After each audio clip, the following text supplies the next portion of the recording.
Today's video is going to be a quick video to relay on some of the things I know about importing from China. So I have been importing from China for several years now, and it's how I started my very first Amazon FBA business with my two business partners, Ed and Sam. If you're a subscriber here at the eBusiness Boss channel, you'll know that we create this sort of content to try and help you guys take the next step to maybe starting your very own Amazon business. So if you haven't subscribed here and you're interested in this sort of content, subscribe and turn on the notifications bell, because that way you'll be the first to know about useful videos just like this. And we're committed to dropping a useful video every single week. So this video, I'm going to run through everything I know about importing from China. I'm confident by the time you've watched this, you'll know a lot more and you'll be equipped with more ammo to go and start speaking to some of these suppliers. Let's assume that you are doing this for the very first time. You are working with a supplier that you found from China.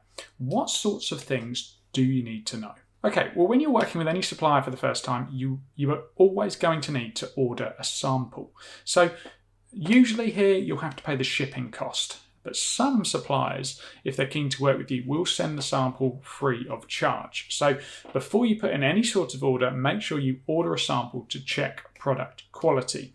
Now, I would always recommend ordering samples from, say, 2 to 3 suppliers. That way you can compare the quality of the product they can produce. Now, it isn't always about finding the supplier that can offer the very lowest price, because let's say you're starting an Amazon business, you go for the very sort of best price, the cheapest price, and a load of your Amazon customers complain when you then sell that product to them. Well, your listing's going to be removed by Amazon pretty quickly. So bear that in mind. It's not always the cheapest option that's going to give you the best result long term. When it comes to your first order, start with a low quantity. So usually I'd recommend between 500 and say 2,000 units. It completely depends on the risk that you are willing and are able to take. So our first order when we started was 500 units of these fruit infuser water bottles. So we didn't end up working with that supplier for that long. We weren't sort of happy with the quality of the product, but it got us started. But I was so glad that we only started with 500 units, because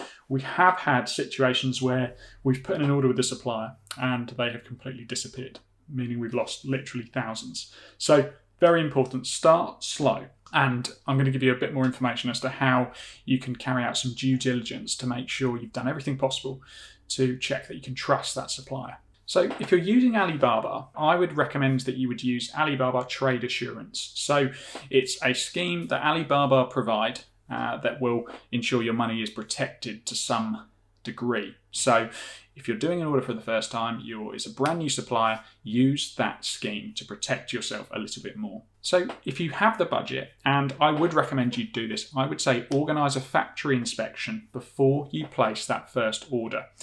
Or you might well negotiate with the supplier and agree to pay, say, 10 or 20% up front.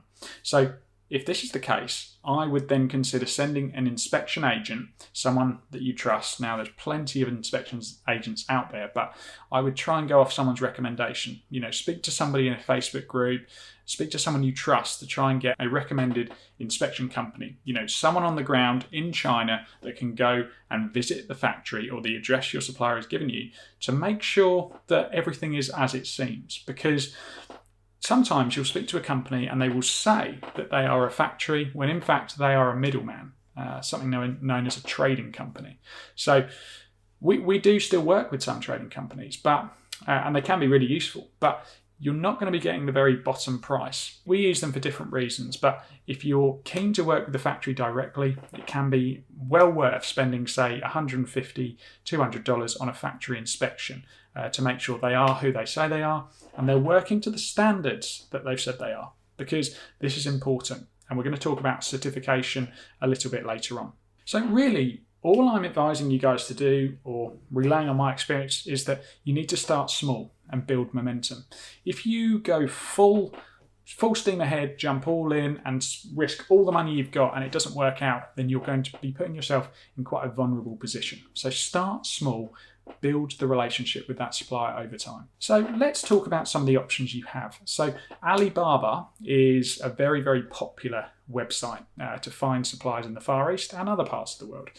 we have got a video, I'll leave a link above, where we show you exactly how we find the sorts of suppliers we want to work with. So there are certain filters you can use, certain points that you can look out for on an Alibaba profile that can give you a bit more confidence when it comes to working with suppliers. So another website you can use, and a few people I know have managed to save themselves some money, is 1688.com. Now, you are going to need to be able to read Mandarin to be able to read each individual listing.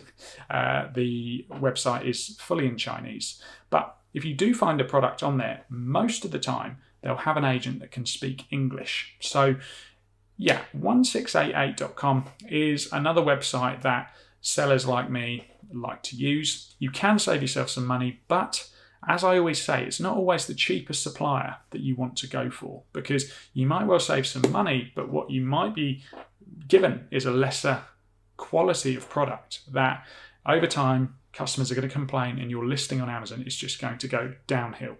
If the product's not good, you aren't going to be able to maintain a good steady level of reviews, and that is probably the most important point. So look for quality over price. Obviously, you're going to need to work within your profit margins. Make sure you work out exactly what you're going to make after all of your costs before you place an order. So Alibaba, 1688.com. The other option that lots of people use are called sourcing agents. So this is someone you pay to act as your agent, your middleman.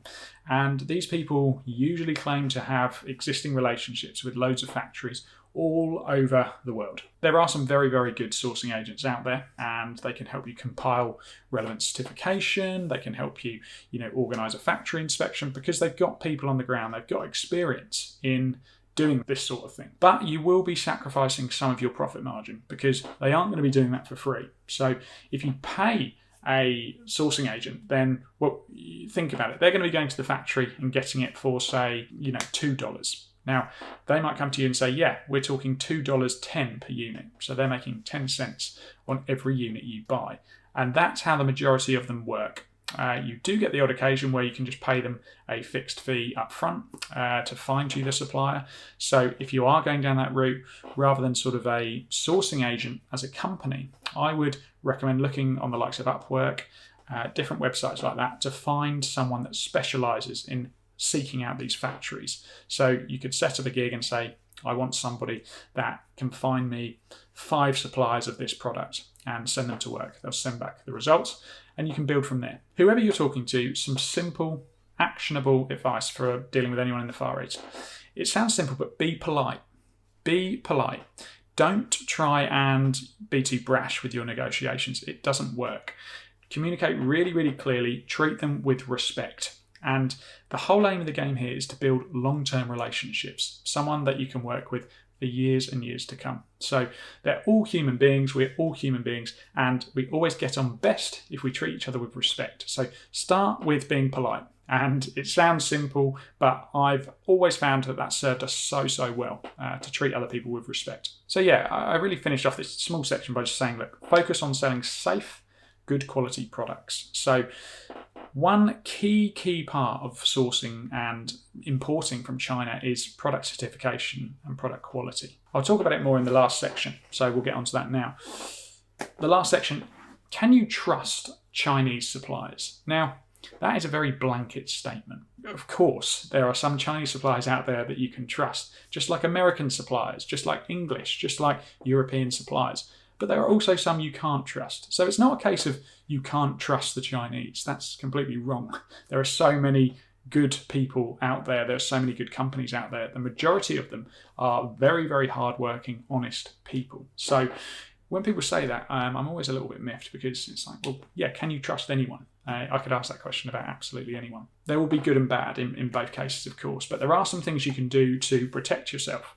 And those stages really we would all refer to as due diligence. So when you work with anyone for the first time, I would always assume that you cannot trust them. So trust for me is something that you build over time. And that's why we've always focused on building long-term relationships.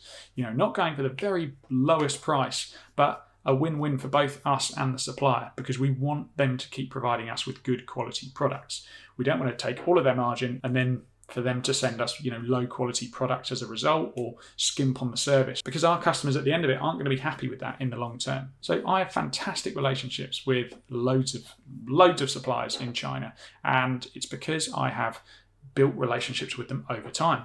We've built transactions, we've built trust, we've built confidence. So it's something you do. The more transactions you have, the more trust you build. And that's why I always say start small and build it up over time. So due diligence is very, very important. And I would always recommend taking the time to check your supplier out. A factory inspection is a quick way to do that, but I would Google their factory address that they've given you on Google Maps to make sure that location exists. I would call the telephone number they've given you, actually have a conversation with someone, fill it out that way, and start to build confidence. Now, a very, very important part of selling any product is ensuring that it's safe. So loads of people talk about, selling on Amazon. Not very many people talk about selling safe products on Amazon. So product certification is the process in which you can certificate your product and make sure that you have all the relevant safety warnings on the packaging. You have all the right supporting documentation to say it's been tested to a certain standard. And it's also things like an MSDS, so a material safety data sheet, to show the ingredients that have been used, to make sure that they're safe for you to sell in your country. So European requirements are much different to, say, US requirements. So if you're launching a product in either of those marketplaces, you're going to need to make sure the product is certificated individually for those different marketplaces. We're about to launch a few of our products in America this year, and the certification process from start to finish is very different from, the certification process in Europe. It's exactly the same product, but different countries, different states require you to have different warnings, different information on the packaging. So if Amazon come to you and say, right, can I have your certificate of conformity? Can I have your MSDS for this product? You need to make sure it's correct. The only way you're going to be sure of that is if you're working with a supplier that's professional and trustworthy. So always ask to see a supplier's certification documents, their testing reports for the products, and then find an expert, somebody online that can verify that those documents are correct. So once you've got your certification documents and you know that the factory works to the correct standards for your marketplace, make sure you've got the relevant warnings on your box or your instructions, or both. So hopefully you find that useful. And if you've got any questions, leave a comment below. I just thought today I'd make a snappier video to maybe relay on some of my experience with importing from China. If you guys haven't already, consider subscribing to the channel, turn on the notifications bell. That way you'll be the first to know about useful videos just like this. There'll be more from us here at eBusiness Boss very soon. Thanks for watching.